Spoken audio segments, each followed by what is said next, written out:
Hi friends, ഇന്ന് ഞാൻ വന്നിട്ടുള്ളത് എൻ്റെ വീട്ടിൽ ആയുർജേക്കിൻ്റെ ഒരു ചക്കര വിശേഷമായിട്ടാണ്. അപ്പോൾ അത് ഈ ചക്ക വലുതായി, ഇനിയിപ്പോൾ അത് നമ്മൾ ഇടാൻ പോവുകയാണ്. അതിൻ്റെ തൊട്ടുതന്നെ ഒരു പ്ലാവ് ഉണ്ടായിരുന്നു കേട്ടോ, എൻ്റെ തന്നെ മുറിച്ച പ്ലാവാണ് അത്. അപ്പോൾ അതും കൂടി ഞാൻ കാണിച്ചതാണ് അതിൽ. ഇപ്പോൾ ഇതേ ചക്ക ഞാൻ മുറിക്കാൻ പോവാണ്. അപ്പോൾ ആയുർജേക്കിൻ്റെ ചക്ക ഇത്രയും വലുതായിട്ട് നമുക്ക് ആദ്യമായിട്ടാണ് കിട്ടണത്.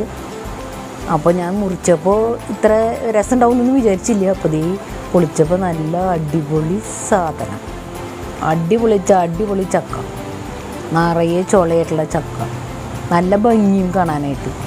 അപ്പോൾ അങ്ങനെ ഇത് മുറിച്ചു. ഇനി ഇതേ പേപ്പർ കൊണ്ട് അതിൻ്റെ പശയൊക്കെ ഞാൻ ഒപ്പിയെടുത്തു. എന്നിട്ട് അതിന് ശേഷം ഞാൻ അതിനൊരു ചുള വലിച്ചിട്ട് കിട്ടണമില്ല മനുഷ്യന്, അത് വലിച്ചെടുത്തു ഞാൻ. എന്നിട്ട് അത് കഴിച്ചു നോക്കി. Super taste. അപ്പോൾ നിങ്ങളെല്ലാവരും ഇതുപോലെ ചക്കകൾ കാണുമ്പോൾ ചക്കകൾ വാങ്ങിക്കുക, മേടിക്കുക, കഴിക്കുക. Okay, thank you.